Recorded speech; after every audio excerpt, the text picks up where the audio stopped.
Масштабнейший проект оптимизации транспортной инфраструктуры Бреста «Заходний абыход» будуется по указе президента. География дороги распасціраецца з паўднёвага до паўночнага захаду областного центра.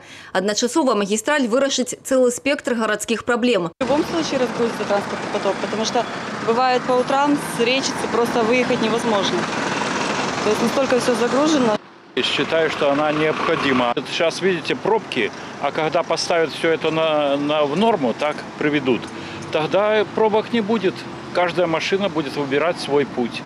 6 железнодорожных переездов ежедневно по 70-80 раз в сутки закрываются, а в общем это больше 6 часов переезды закрыты. Вот это первая большая проблема. Вторая – это связь районов.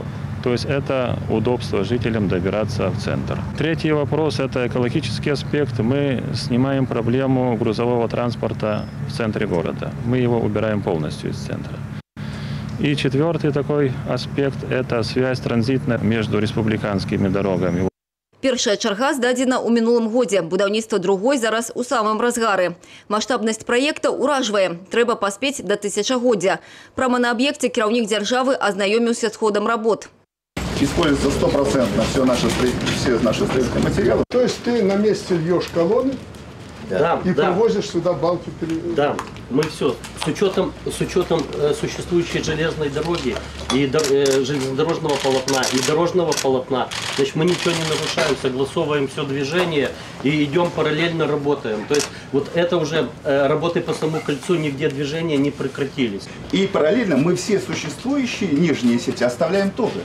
Как альтернативные, как, может быть, надо людям, может, кто привык, кому удобнее. То есть... Ну, это правильно, только в порядок приводить. Да, естественно. Железнодорожники пусть железную дорогу в порядок приводят, потому что, ну, сверху вид должен быть хороший. Все должно быть, как у вас там на картинке.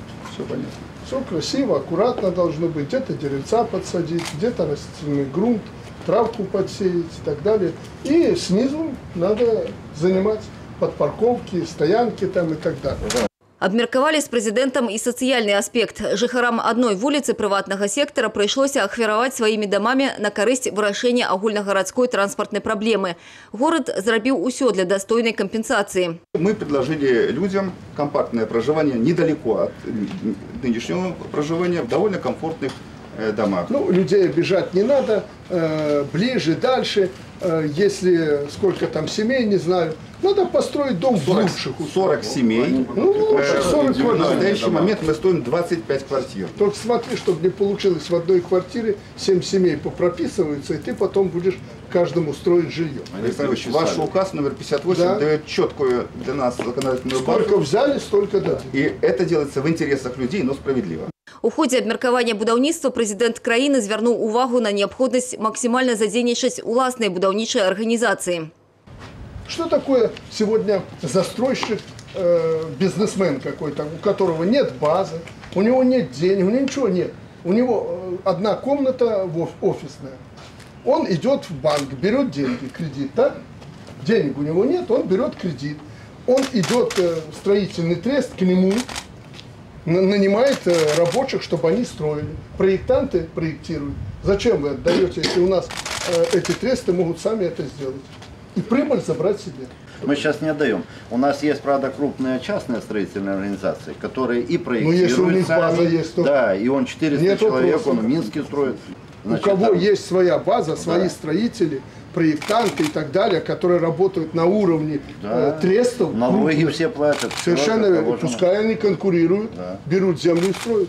Роўна праз 2 гады магістраль «Заходний абыход» павінна быць поўнасцю пабудавана. Аліса Грыгарчук, Александр Воронин, телерадиокомпания «Брест».